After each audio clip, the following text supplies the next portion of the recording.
ନେଇଛି ଏଟା କହି ଜଗିବ ଘରିଆ ପୁଅ ଘର ବାଟରେ ଏଇ କଥା କହିଲା କସା କହିଲା ପରା ତମ ବାଡ଼ିରେ ଭଣ୍ଡା ଏଡେ କାଠିରେ ବସିବନି ତୁ ତାକୁ କହିଲୁନୁ ଆମ ବାଡ଼ି ଗଛଠୁ ତାଙ୍କ ବାଡ଼ି ତା ଆହୁରି ବଡ଼ ତାକୁ ଶିକାରେ ରଖିକି ଦେଖୁଥାଉ ସେ ଜଗଣିକା ଯୋଉ ତ ଅପୂର୍ବ ମାଇକିନାଟା ଆଣିଛି ଛାଡ଼ ସେ କଥା ତୁ ଲେମ୍ବୁ ଆଣିଛୁ ଲେମ୍ବୁ ଆଇ ମତେ ଲେମ୍ବୁ କଥା କହିଲନି ଆରେ ଲେମ୍ବୁ ତ ଲେମ୍ବୁ ପୁଣି କୋଉ ଲେମ୍ବୁ କଣ ନା ଯୋଉ ଲେମ୍ବୁ ପାଣି ବାହାରେ ସେଇଟା ଆଣିବି ନା ଯୋଉ ଲେମ୍ବୁ ଗାଡ଼ି ଆଗରେ ଟକାଇବ ସେଇଟା ଆଣିବି ନା ଯୋଉ ଲେମ୍ବୁ ପରେ ଗାଡ଼ି ଚକା ଚାଲନ୍ତି ସେଇଟା କହିଲେ ବୁଦ୍ଧୁ ଯୋଉଟା କାଢି ବୁଝିଗଲି ସେ ତମ ପରିକା ଅଧ ଲଙ୍ଗୁନି କିଏ ବେ ତୁ ଆଖୁକୁ ଅଧା ଲଙ୍ଗୁଳି କହୁଛୁ ତୁ କିଏ ଏ ମୁଁ ଆଳୁ ଆଳୁ ୟୁପି ଆଳୁ ନା ବିହାର ଆଳୁ ନା ବେଙ୍ଗଲ ଆଳୁ ମୁଁ ଆଖୁର ସ୍ୱାମୀ ଆଳୁ ଆଖୁର ସ୍ୱାମୀ ଆଳୁ ତାହେଲେ ମୁଁ କିଏ କେତେ କଷ୍ଟରେ ମୁଁ ଆଖୁରୁ ଚୋପା ଛଡେଇଛି ମୁଁ ଜାଣିଛି ଠିକ ରସ ବାହାରିଲା ବେଳକୁ ବୁଢା ଆଖୁକୁ ମୋଠୁ ଛଡେଇ ଆଣିଲା ତୁ କହୁଛୁ ତୁ ତା ସ୍ୱାମୀ କହିଲା ପରା ମୋ ସମସ୍ତେ କହିଲା ଆଖୁ ତା ସ୍ୱାମୀ ଛାଡ଼ ପତ୍ର ପରେ ଆଖୁ ମତେ ବାହା ହବ ସେଥିପାଇଁ ମୋଠୁ 25,000 ନେଇଛି ମୁଁ ତାକୁ ବାହା ଖାଲି ତମେ କଣ ଏକା ମୋ ବାପା ମୋ ଛାଡ଼ ପତ୍ର କଥା କହି 8 ଜଣଙ୍କୁ ପଇସା ଆଣି ତମେ କଣ ଅଷ୍ଟାଳି ପାଣ୍ଡବ ପାଞ୍ଚପତିଙ୍କର ଅଳି ଶୋଉଥିଲେ ବୋଲି ତାଙ୍କ ନାଁ ଥିଲା ପାଞ୍ଚାଳି ତମେ 8 ଜଣଙ୍କୁ ହ୍ୟାଣ୍ଡେଲ କରିବ ତାମାନେ ତମେ କଣ ଅଷ୍ଟାଳି ନା ନା ମୁଁ କଣ କରିବି ଯେ ମୋ ବାପା ତ ଲୋଭିଟା ତାର ମୁଁ ବଡ଼ ନିଏ କି ମୋର ସୁଖ ବଡ଼ ନିଏ ତା ଧକ୍କା ବଡ଼ ସେ କଥା କୁହନି ତମେ ତ ତମ ବାପାଙ୍କ କଥା ମାନିକି ଚାଲି ଆସିଲ ମୁଁ ଯୋଉ କଷ୍ଟ ପାଉଛି ବିଶ୍ୱାସ କର 4 ଦିନରେ ଥରେ ରେଜେଇ ଟକିଆ ବାଲା ଅଛି ତୁଳା ପୁରେଇକି ସିଲେଇ କରୁଛି ହେଲେ ଯୋଉ ଚୋପାକୁ ସେଇ ଚୋପା ତୁଳା ଜମା ରହୁନି ଖତ ଖାଇ ଯାଉଛି ନା ତମେ ତାକୁ ଖାଇ ଯାଉଛ ନା ଉଡି ଯାଉଛି ଉଡୁଛି ସକାଳକୁ ଦେଖିବ ଘର ସାରା ଖାଲି ତୁଳାମୟ ତୁମେ ଜାଣିନ ଆଖୁକୁ ପଚାର ଠିକ 5ଟା ବେଳକୁ ମୋର ଦଣ୍ଡ ଆରମ୍ଭ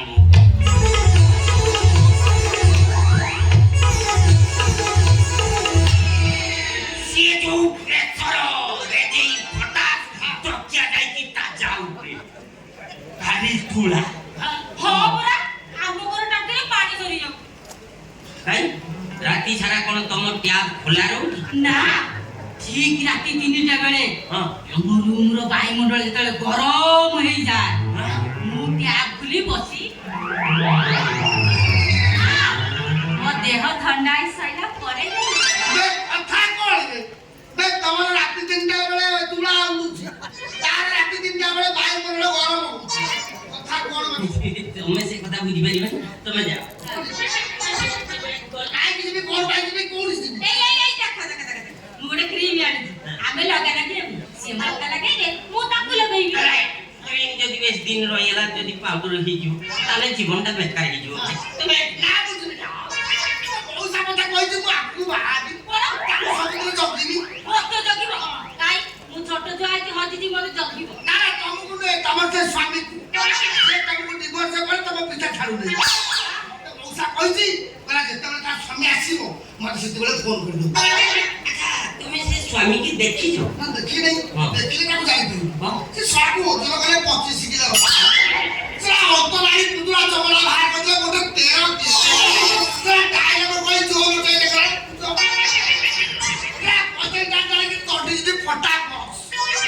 କିରେ ହେ ତୁ ଏତେ କଥା ଜାଣିଛୁ ମଉସା ଆଉ ଗୋଟେ କଥା କହିଛି ମୁଁ କହିବି ଗୋଟେ ଯାତ୍ରା କରିଥିଲେ ପୁରା ଲେଡିଜ ଗୁଡା ଗୀତ ବାଲାକୁ ଭଲ ପାଇଲା ତା ସହିତ ତାର ବାପ ସମ୍ପର୍କ ଥିଲା ଯେତେବେଳେ କଥା ଧରା ପଡିଗଲା ସେ ଗୀତ ବାଲା ପାଟି ବଦଳିଥିଲା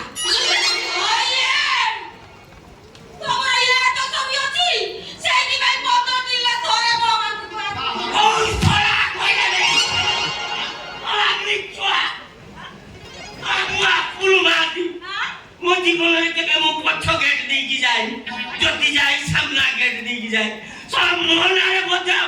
ଏ ଆପୁଲ ମାସି ନାଁରେ ବଜାଅ କଣ ତମ ନାଁ କି ମା ଆପୁଲ ମାସି କଣ ତାର ସେ ଓରାଇତା ଏ ଆଖୁର ଏକମାତ୍ର ଭଇତା ମୁଁ କହିଦେବି ସେ ବୁଢା ପାଇଁ ଆମେ ସରଳ ପ୍ରାଣୀ ଦେଇଛୁ ବିରହ ଜ୍ୱାଳାରେ ଛଟପଟ ହଉଛୁ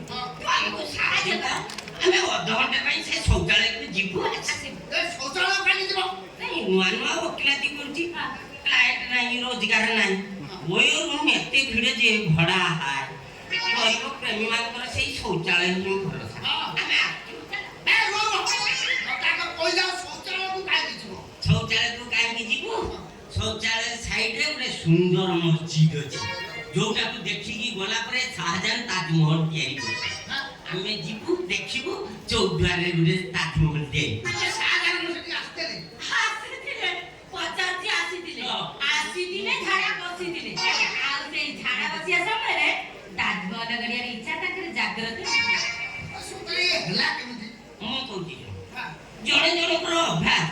ଝାଡା ବସିଲା ବେଳେ ତୋଳେଇକି ଯାଇବା କେତେ ମାଲ ପଶିଲା କେତେ ଗଲା କେତେ ରହିଲା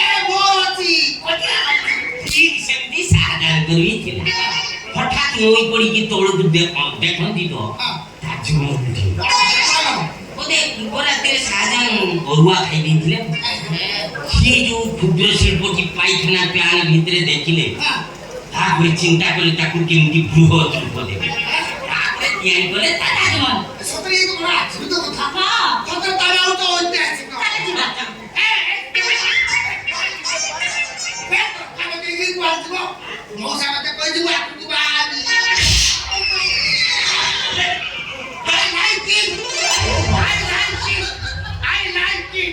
କେତେ ନମ୍ବର ଅଲଜ୍ୟା ଡାକିଲି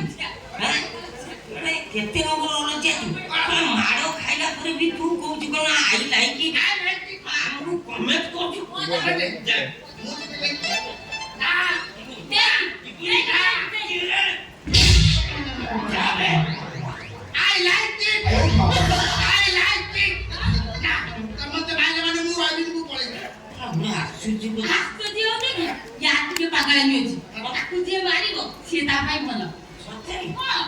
পরীক্ষা করিবা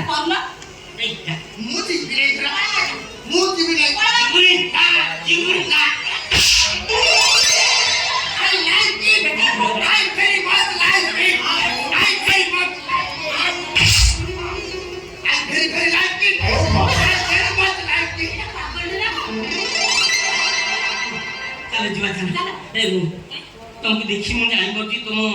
माठियार रस सब गुड़ हो गला से सब चीनी हवा आगे मत तुमको चोबेवा पड़ा देखे माठियार मुहटा केमी अच्छी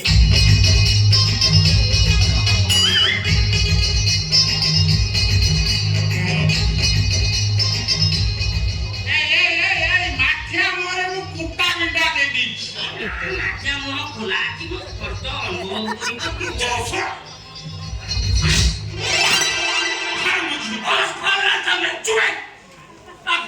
फुटबॉल खेला तुम हैंडल की दो केते नंबर ओला चुको किरे तू हां तते केते थर मना करछि म झियो पको आसिबे हां के तम दि जण को पूरा डिवोर्स हे सारिछि तमे बाबा कागज पत्र पाचेरी कंचा मांसर आकर्षण तुम अटकेइबे मम्मी मु के कहलु एडवोकेट आना कुंडा कहानी बे मो ना सुनिले हाई कोर्ट तो छाड़ सुप्रीम कोर्ट रो मुख्य विचारपति के चेयर छाड़ी के खिडा होती तुम ते कंचा मांस आ आकर्षण कथा कहछु तुम मां को धन्य करबा इमिते केते कंचा मांस मु सुखै दिछि हां हमर किंतु सुखै परि काई तुम कोन ओ तमे एडवोकेट हां तमे जो बही पढियो मु से बही रु कॉपी करके एलएलबी पास करछि एलएलबी पढिछुटी आ को बही लेखा हिछि स्वामी स्त्री डिवोर्स करे लुचि लुचि चुचु आचुचु होंगे बही कथा कहू जे तो मु कहू छु कोन तम बही रे लेखा अछि जे डिवोर्स करे स्वामी स्त्री को भरण पोषण दो अछि सीआरपीसी रो धारा 125 उपधारा 4 अनुसार दबो काई की दबो बे कोर्ट ऑर्डर अनुसार दबो काई की दबो कोर्ट काई की ऑर्डर दबो बे जेहेतु स्वामी खेती में दबा को बाध्य एठी स्वामी किए तू मो स्त्री किए मामा हां मो जे तो स्त्री तामाने तमे कहबा को जाउ जे ए आकुजी आपुनर स्त्री जोति में कि मु ताकू भरण पोषण दे मासको थर मुराजी माछको थरे भरण पोषण दबा को मुराजी हेले माछको थरे से मो दुख कथा बुझिबो माने मो पाखे सोइबो मो सोया गुरा एगा सुनो की कथा ये कोन की कथा यो मु ता ସ୍ୱାମୀ ବୋଲି ମୁଁ ତାକୁ ଭଲ ପୋଷଣ ଦେବି ତା ଭଲ ମନ୍ଦ ବୁଝିବି ହଁ ସିଏ କାହିଁ ମୋ ଦୁଃଖ କଥା ବୁଝିବନି ହଁ। ଶୁଣ ହୋଟେଲ ମୋର ଖାଇବା ପିଇବା ମୋର ଅନ୍ୟାନ୍ୟ ଆନୁଷଙ୍ଗିକ ତେଲ ସାବୁନ ସାବୁ ସବୁ ମୋର ହଁ ସିଏ ବି ମୋ ସ୍ତ୍ରୀ ହବ ହଁ ନହେଲେ ମୁଁ ଭରଣ ପୋଷଣ ଦେବିନି ତାମାନେ ତୁ ଆଇନକୁ ଚ୍ୟାଲେଞ୍ଜ କରୁଛୁ ଏ ଶୁଣ ଆସନ୍ତା ମାସ 2 ତାରିଖରେ ମୋ ଝିଅ ବ୍ୟାଙ୍କ ଆକାଉଣ୍ଟକୁ ଯେମିତି 25,000 ଟଙ୍କା ଆସିବ 1 ତାରିଖ ରାତିରେ ତମ ଝିଅ ଯେମିତି ମୋ ସାଇଡରେ ଶୁଇକି ଘୁଙ୍ଗୁଡି ମାରୁଥିବ ମାନେ ମୁଁ ହଉଛି ଆଡଭୋକେଟ ଆନାକୋଣ୍ଡା କାହାଣୀ ମୁଁ ବି ଆଡଭୋକେଟ ଅପୁଲ ମହାନ୍ତି ଏ ଟଙ୍କା ନ ଦେଲେ 10 ଭାର ଧାରା ଲଗେଇଦେବି ସେଦିନ ତମ ଝିଅ ମୋ ପାଖକୁ ନ ଗଲେ ଟଙ୍କା ନା ଦିଟା ବାଳ ଦିଅ। କେତେ ତାରିଖ ଡେରି ହଉଛି ବାପା ତାହେଲେ ତାହେଲେ ଆଜି ହଉଛି ଦେଖିଲ କେମିତି ହଉଛି ଆଡଭାନ୍ସ କଣ ବେ ସେ ଶୁଣ ଆଳୁଟା କୁଆଡେ ଗଲା ଶୁଣ କହିଥିଲି ଜଗିବା ପାଇଁ ଶୁଣ ତମ ବୋତଲେ ପଡୁଛି ଏବେ ଇଏ କଣ ତମେ ମତେ ଆଉ ଏ ଯନ୍ତ୍ରଣା ଦିଅନି ନହେଲେ ଏଇଠି ମୁଣ୍ଡ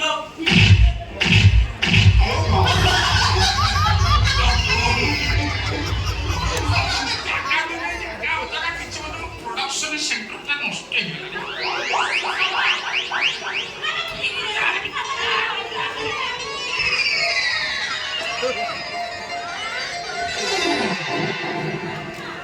ଗଲାବେଳେ ଗୋଟେ କଥା ମନେ ରଖ ଶ୍ୱଶୁରଜୀ ଢେର ଦିନ ପରେ ମାଠିଆର ମୁହଁକୁ ମୁଁ କଣା କରିଦେଇଛି ହୁସିଆର କର ଜନ୍ଦା ପିମ୍ପୁଡି ଲାଗିଯିବେ